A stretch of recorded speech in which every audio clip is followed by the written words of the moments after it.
आपका हमारे चैनल में, जिसमें आपको मिलती है रहस्य भरी बातें जानने को। अगर आपने हमारे चैनल को सब्सक्राइब नहीं किया तो सब्सक्राइब कर दीजिए और बेल आइकन को प्रेस कर दीजिए। धन्यवाद। ब्राह्मण की संतान रावण क्यों कहलाया असुरों का राजा? कैसे मिली थी सोने की लंका? अपनी शुरुआती शिक्षा दीक्षा के बाद रावण ने कई वर्षों तक शिव की गहन तपस्या की। तपस्या के दौरान रावण ने शिव को प्रसन्न करने के लिए बलिदान के रूप में अपना सिर 10 बार काटा।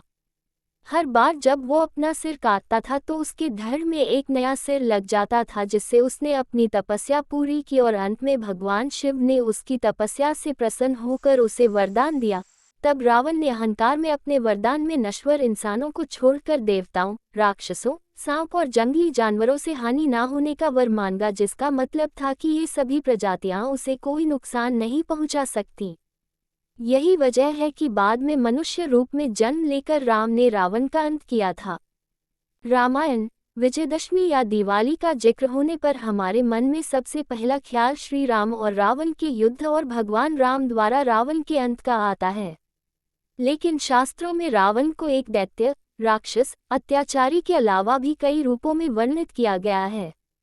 रावण को महान विद्वान, प्रकांड पंडित, महाज्ञानी, राजनीतिज्ञ, महाप्रतापी, महापराक्रमी योद्धा और अत्यंत बलशाली जैसे नामों से पुकारा गया है।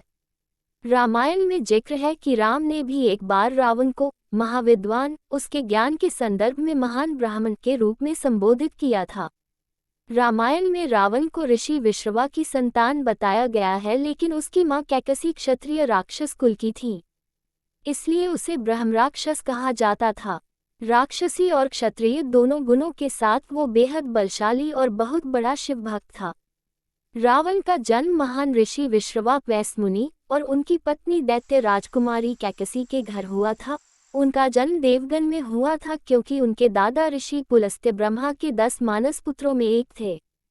वो 7 महान ऋषियों के समूह, जिसे सप्तर्षि कहा जाता है, उसके सदस्य थे।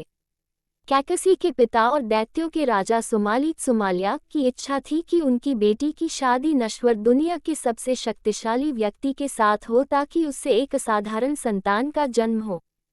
रामायण में वर्णन है कि रावण का यदुओं के क्षेत्र से घनिष्ठ संबंध था, जिसमें दिल्ली के दक्षिण में मथुरा शहर से लेकर गुजरात, महाराष्ट्र, राजस्थान के कुछ हिस्से शामिल थे।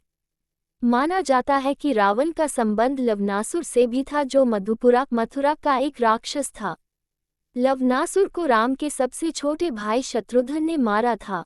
यदु क्षेत्र में नर्मदा के तट पर एक बार भगवान शिव की पूजा करने के बाद रावण को सबसे महान यदु राजाओं में एक राजा कार्तवीर्य अर्जुन के सिपाहियों ने पकड़ लिया और उसे कई दिनों तक अपनी कैद में रखा। रामायण के संदर्भों में बहुत साफ साफ कहा गया है कि रावण पूरी तरह मनुष्यों या फिर असुर के समान नहीं था, वो इससे कहीं बढ़कर था। शिव की तपस्या। अपनी शुरुआती शिक्षा के बाद रावण ने कई वर्षों तक शिव की गहन तपस्या की। तपस्या के दौरान रावण ने शिव को प्रसन्न करने के लिए बलिदान के रूप में अपना सिर 10 बार काटा। हर बार जब वो अपना सिर काटता था तो उसके धड़ में एक नया सिर लग जाता था, जिससे उसने अपनी तपस्या पूरी की और अंत में भगवान शिव ने उसकी तपस्या से प्रसन्न होकर उसे वरदान दिया। रावण ने भगवान शिव से अमरता, सदा अमर रहने का वर मांगा, जिसे शिव ने देने से इनकार कर दिया, लेकिन उन्होंने उसे अमरता का दिव्य अमृत दिया। इस वर का अर्थ था कि रावण जब तक जीवित रहेगा तब तक उसे परास्त नहीं किया जा सकता। रावण ने अहंकार में अपने वरदान में नश्वर इंसानों को छोड़कर देवताओं, राक्षसों, सांप और जंगली जानवरों से हानि ना होने का वर मांगा, जिसका मतलब था कि ये सभी प्रजातियां उसे कोई नुकसान नहीं पहुंचा सकती। यही वजह है कि बाद में मनुष्य के रूप में जन्म लेकर राम ने रावण का अंत किया था। ऐसे बना रावण लंका का राज। इन वरदानों को हासिल करने के बाद रावण ने अपने दादा सुमाली की तलाश की और अपनी शक्ति का विस्तार करने के लिए सेना का नेतृत्व करने लगा। इसके बाद रावण की नज़र लंका पर पड़ी और उसने उस पर कब्जा जमाने की कोशिश शुरू कर दी। लंका एक बेहद सुंदर और रमणीय शहर था, जिसे शिव और पार्वती के लिए विश्वकर्मा द्वारा बनाया गया था। बाद में ऋषि विश्रवा ने लंका में यज्ञ के बाद शिव से उसे दक्षिणा के रूप में मांग लिया। इसके बाद कुबेर ने अपनी सौतेली माँ कैकेसी के जरिए रावण और अपने अन्य भाई बहनों को ये संदेश पहुंचाया कि अब लंका उनके पिता विश्रवा यानी उन सभी की हो चुकी है। लेकिन बाद में रावण ने लंका को बलपूर्वक छीन लेने की धमकी दी, जिसके बाद उसके पिता विश्रवा ने कुबेर को सलाह दी कि वो लंका रावण को दे दे क्योंकि रावण अब अपराजय है। इस तरह रावण ने लंका पर कब्जा कर लिया।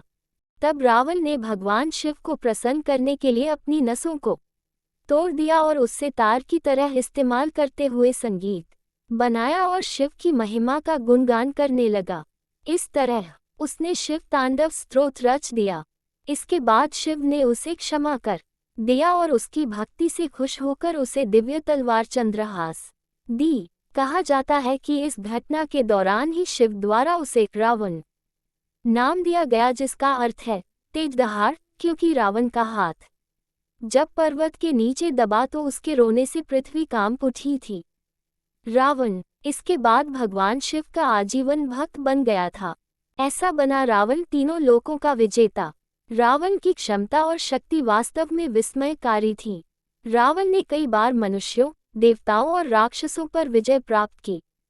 पाताललोक को पूरी तरह जीतकर उसने अपने भाई ही रावण को वहां का राजा बना दिया। वह तीनों लोकों में सभी असुरों का सर्वोच्च अधिपति बन गया। कुबेर ने एक बार रावण को उसकी क्रूरता और लालच के लिए आलोचना की, जिससे वो बहुत नाराज हो गया। भाई के इस अपमान के बाद वो स्वर्ग की ओर बढ़ा और देवताओं से युद्ध कर उन्हें हराया। उसने देवों, मनुष्यों और नागों पर जीत अर्जित की।